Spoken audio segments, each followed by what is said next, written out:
Part 1. The weight of stagnation, 72 hours. The air was a wet, heavy shroud, tasting of decay and ozone. For the third day, the 6 men of Ghost 4-1, a long-range reconnaissance patrol unit, were locked down in the transition box, a patch of secondary growth scrub 10 kilometers from the official Cambodian border. They were waiting on a satellite confirmation that a known NVA regiment had shifted its supply lines further west, clearing their route to Hill 409. The delay was agonizing. Every minute spent static amplified the jungle's hostility. The whine of mosquitoes, the incessant drip of stagnant water, the imagined sound of distant shovel scraping. Sergeant Vargas, the point man, rested his cheek against the cold steel of his M16, his eyes scanning the impossible green wall. He hated waiting. Combat, however terrifying, offered clear parameters. Move, shoot, survive. Waiting turned the mind inward, forcing a man to dissect every poor decision he had ever made, every scream he'd heard, every drop of sweat that smelled of fear. Rourke, the lieutenant, sat hunched over a water-stained map, using a compass needle to scratch corrections onto the grid lines, a desperate attempt to impose order on chaos. Frosty Mercer, the radio man, nursed the PRC-25, whispering periodic sitreps, the hum of the radio a fragile tether to civilization. Vargas felt the weight of the collective paranoia. They were experts at invisibility, but invisibility required movement. Stagnation meant vulnerability, a slow-motion target presentation. He kept running his thumb over the small, smooth stone he carried, a superstition against the stillness. The tension was so thick it felt like the jungle itself was drawing closer, patiently, waiting for them to make one single, fatal misstep. Vargas had an old-timer's instinct for impending trouble. The silence here wasn't natural. It was the silence of a held breath, the pause before the hammer falls. He glanced back at Rourke, whose face was ghostly pale beneath the camouflage paint. "Sir Vargas Mao, this feels wrong." Rourke merely nodded, too exhausted or too constrained by orders to acknowledge the truth. They were not just waiting for clearance. They were bait, trapped between bureaucratic indecision and the jungle's slow, lethal calculus. Part 2. The green light and the sludge, moving into the open. At 0400 hours, the green light flashed across the encrypted burst transmission. The northern supply routes were clear. Movement order, immediate. The collective relief was palpable, but short-lived. Their objective required crossing a vast, freshly flooded rice paddy that stretched nearly 300 meters, terminating at a low, densely vegetated hill. The area marked suspect contact zone Delta on their briefs. The transition from the dense, protective scrub to the absolute exposure of the paddy was jarring. The duality of this movement was devastating. Tactical necessity demanded speed, but the earth itself resisted every step. The mud was a sickeningly effective adhesive, clinging to boots, sucking away momentum, turning the act of walking into an exhausting, sound-producing ordeal. Vargas took point, utilizing the slight elevation of the main irrigation dike for minimal leverage. Every step required a conscious, desperate heave, pulling his leg free from the viscous slurry with a wet, popping sound that seemed impossibly loud in the pre-dawn quiet. They were moving at a crawl, their rate of advance mocking the urgency of their mission. Rourke, bringing up the rear, kept waving an open palm, silently demanding less noise, but the noise was unavoidable. It was the sound of 6 men fighting the earth itself. Mercer's pack, heavy with communications gear and batteries, dragged him down, forcing him to plant his rifle like a walking stick with every third step. The fatigue was immediate and crushing. It wasn't just physical strain, it was the psychological burden of being exposed, unable to maneuver quickly, unable to dive for cover, knowing that if fire erupted now, they would be massacred, immobilized like insects in resin. Vargas focused solely on the ground ahead, looking for the telltale disturbance of tripwires, pungy stakes, or the slightly darker shade of freshly disturbed earth. But the mud smoothed everything, erasing the jungle's previous secrets and substituting its own, suffocating danger. He kept repeating the mantra, "Look ahead, look down, do not stop moving." But the pace was lethal. They were moving too slow to survive an ambush, yet too fast to meticulously check every submerged inch of the terrain. They were fighting two enemies simultaneously. The physical exhaustion of the sludge and the constant, chilling anticipation of the instantaneous violence hidden just beyond the next waterlogged step. Part 3. The edge of the clearing, SOP, and paranoia. After nearly an hour of agonizing movement, they finally reached the tree line, the demarcation where the sloppy, sucking mud yielded to firm, root-tangled dirt. The relief was immediate and narcotic. They collapsed against the trunk of a massive, buttressed fig tree, gulping air that now tasted cooler and cleaner beneath the canopy. Rourke, regaining his composure, consulted the map. Their extraction point was a cleared hilltop 300 meters due north. "All right, we sweep the base, then move up," Rourke whispered, his voice hoarse. Vargas pointed to a nearby culvert, a narrow, half-flooded ditch running parallel to the base of the hill, created by the runoff from the paddy. "Sir, we move through the brush and bypass the ditch. It's too obvious an approach." Rourke, however, was rigid about the mission parameters. "Negative, Vargas. SOP dictates we secure the entire perimeter of the transition zone.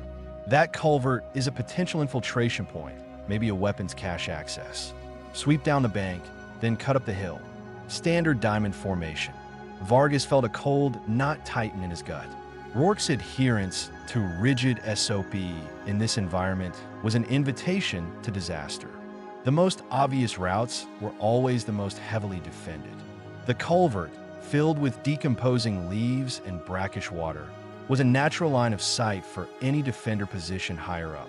He reluctantly took the point again, moving slowly, his senses screaming caution. The change in terrain allowed for greater speed, but the proximity to the hill meant the threat was magnified tenfold.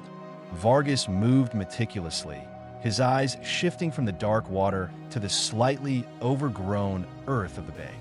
He was looking for wires, disturbed flora, anything inorganic. The contrast between the speed of the advance Rourke wanted and the meticulousness required by the terrain created an unbearable internal conflict. Every step was a decision, a calculated risk, a whispered negotiation between instinct and duty. The weight of the waiting was gone, replaced now by the razor's edge of proximity, the sense that the moment of contact, however brutal, was now mere yards away. The jungle here was alive, humming not with insects, but with the pressure of concealed hostility. Part 4. The discovery, the camouflage defect. Vargas halted, his hand raised in a rigid fist. His heart hammered against his ribs, not from exertion, but from the sudden, chilling clarity of his observation. He wasn't looking at a tripwire or an exposed bunker embrasure. He was looking at an intentional defect in the jungle's natural order. Along the bank of the drainage culvert, just a foot above the waterline, was a small, perfectly circular patch of debris, a concentration of dead leaves, dried mud, and small twigs that seemed at first glance like natural runoff accumulation. But Vargas saw the anomaly. The debris was too uniform, too deliberately placed. It looked like a small piece of natural carpet laid over an unnatural hole. He lowered himself slowly to a crouch, signaling the others to freeze. He pointed, using only his index finger, towards the anomaly. He could feel the eyes of Rourke and Mercer fixed on his back. He knew, with absolute certainty, that this was the lid of a spider hole, expertly crafted and reinforced. The key detail was a tiny, almost imperceptible sliver of wood that had been sheared cleanly, indicating human tooling rather than natural breakage. It was a masterpiece of camouflage, designed to be missed by any casual sweep. The terrifying aspect was its placement, low, concealed by the bank, giving the occupant an upward angle of fire directly into the patrol's center mass as they passed. Vargas, moving with the glacial speed of a man defusing a bomb, reached out his hand, intending to probe the surface with the muzzle of his rifle. He needed confirmation. Was it occupied? Was it booby-trapped? The agonizing wait as he stretched millimeters away from the contact point felt like an eternity compressed into a single, painful second. The tension of observation, the cold certainty that the enemy was within arm's reach but completely unseen, created a pressure cooker of suspense. He knew that the only thing separating the patrol from instantaneous annihilation was the perfect stillness of the enemy beneath that flimsy lid. Part 5.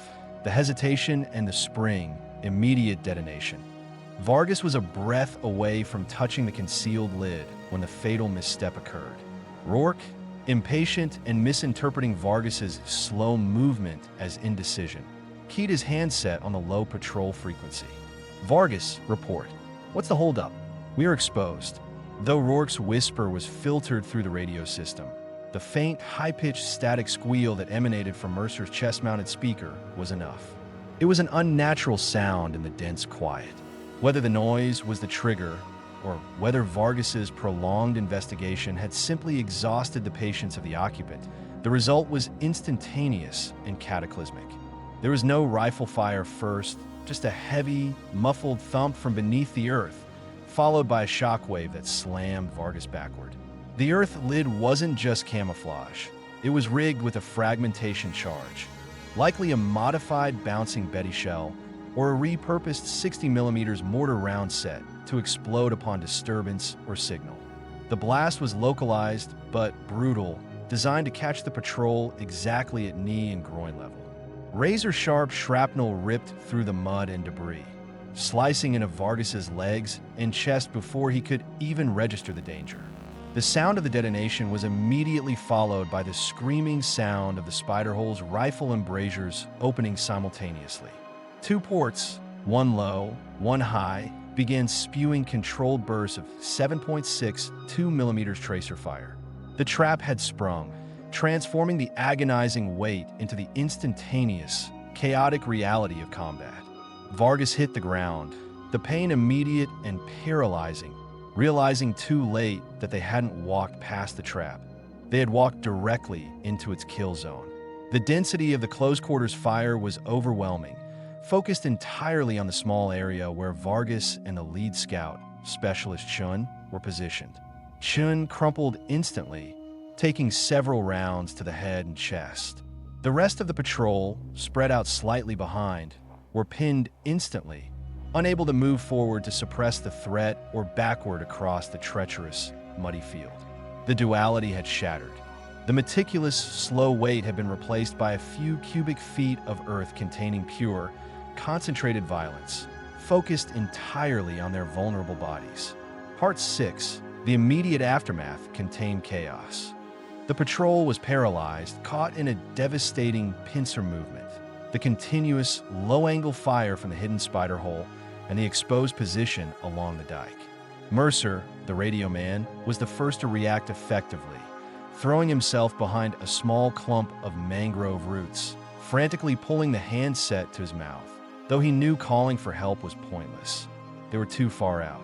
Rourke, stunned by the ferocity and proximity of the blast, regained his bearings and began yelling coordinated fire commands, but the target was impossible.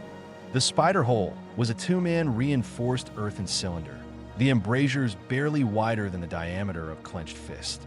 Throwing rifle fire at it was like trying to stop a bullet with rain.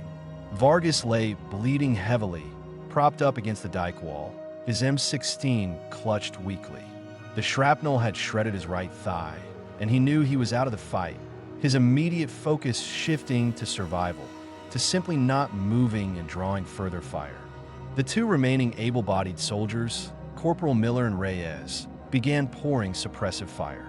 Miller hammered the M60 into the general area of the spider hole, attempting to chew away the earth around the embrasures, hoping to collapse the structure. The effect was minimal.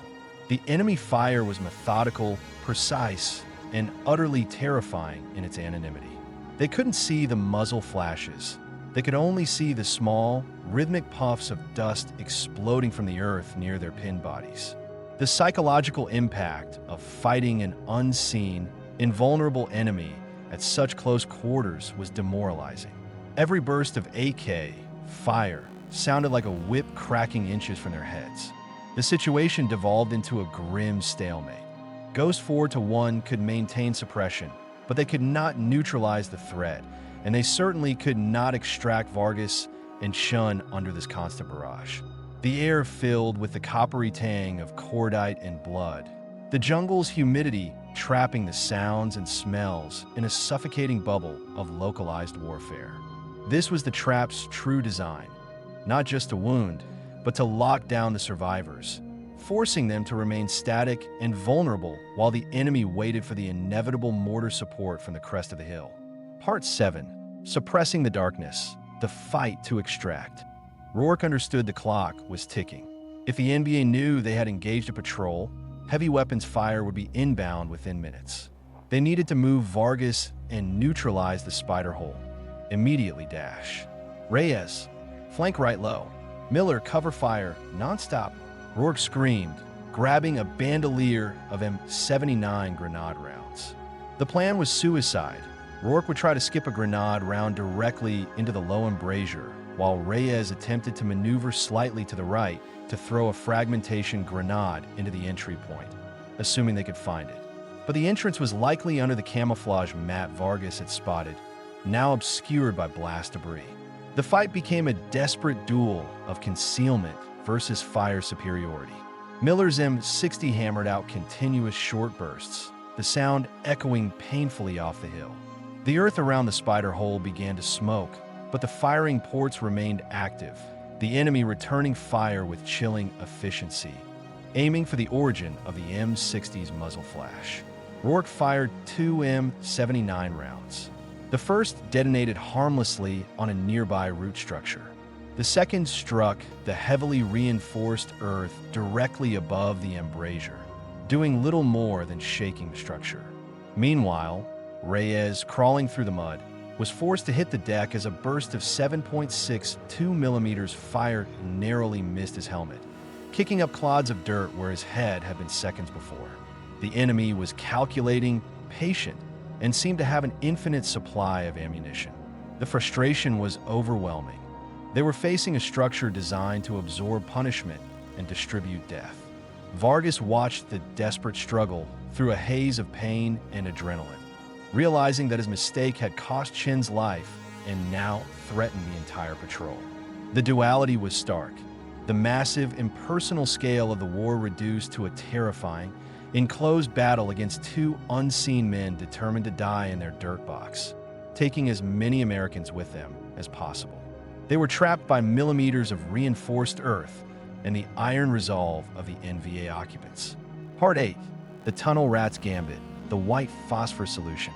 The stalemate was broken when Reyes, unable to locate the entry hatch and realizing the fragmentation grenades were ineffective against the reinforced structure, signaled Rourke with a desperate gesture. He pulled 2 canister-style grenades from his pack. White phosphorus WP. WP, or Willie Pete, was a last-resort weapon, incendiary, brutal, and horrifyingly effective at flushing out entrenched enemies due to the severe burns and smoke inhalation it caused. Reyes knew the risk, approaching the actively firing trap to drop the canister and would expose him completely. But there was no other option.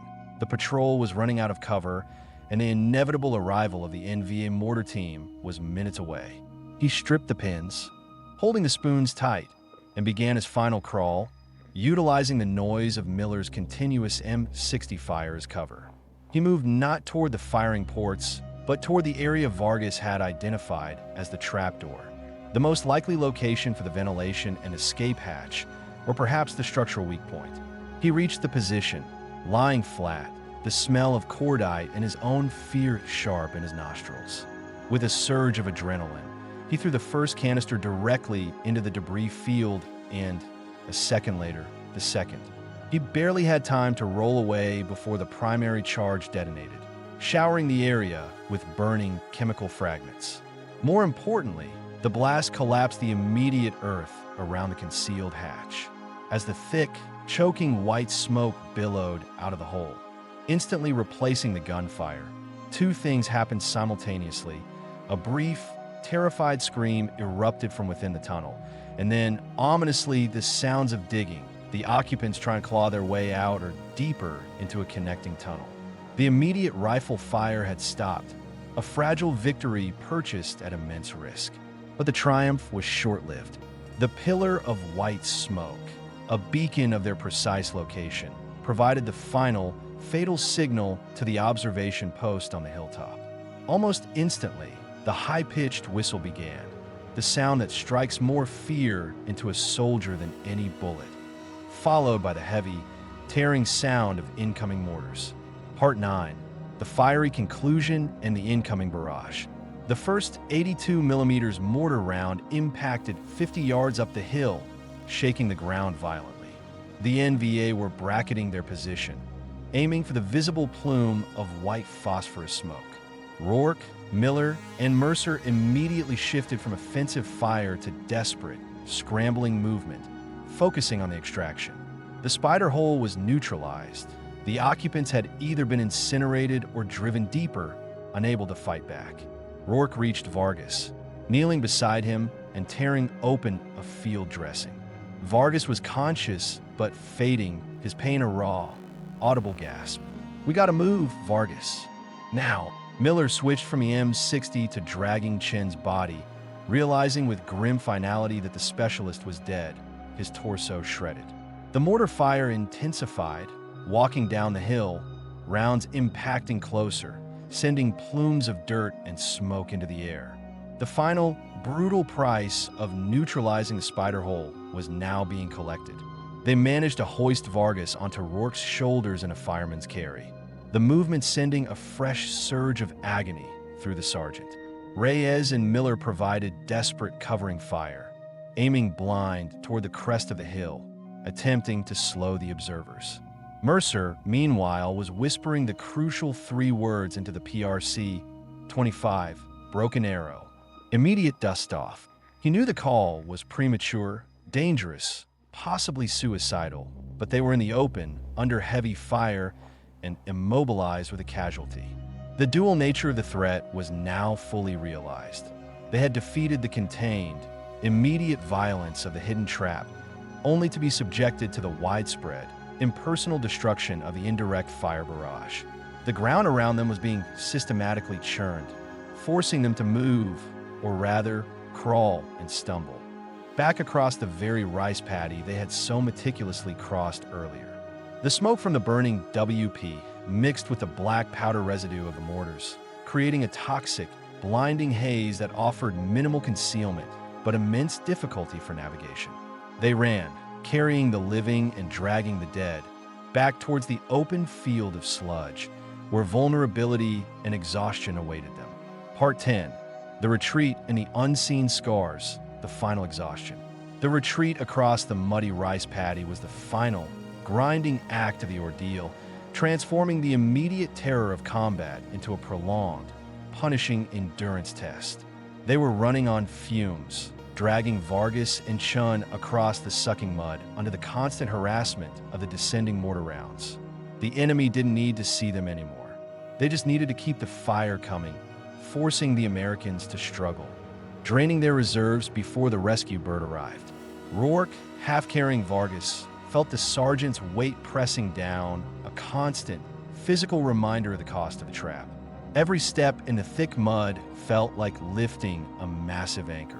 The initial combat, though violent, had lasted less than 7 minutes. The ensuing retreat and wait for extraction would take almost an hour of agonizing, exposed movement. The duality climaxed here. The incredible speed required to escape death was perpetually slowed by the impossible friction of the terrain. When the distinctive, life-saving roar of the incoming UH-1 Huey finally cut through the noise of the mortars, it sounded like a choir of angels. The insertion was rough, the pilot maneuvering aggressively through the sporadic fire. Vargas and Chun were loaded aboard, the floor of the Huey immediately slick with mud and blood. As the bird banked hard, lifting them above the jungle canopy, Vargas looked down at the muddy field below, the undisturbed green of the jungle meeting the scarred, churned up earth of the paddy. The spider hole was gone, consumed by the fight and the explosions, but the scars remained, both on the landscape and etched into the exhausted faces of the survivors. They had walked straight into a primitive, brilliant trap designed not just to kill, but to pin and exploit the vulnerability of their rescue. They had survived the hidden horror, but the realization settled over Vargas like a damp blanket. The war wasn't fought in grand battles. It was fought in these brutal, close-quarters betrayals, leaving invisible wounds that far outlasted the visible ones.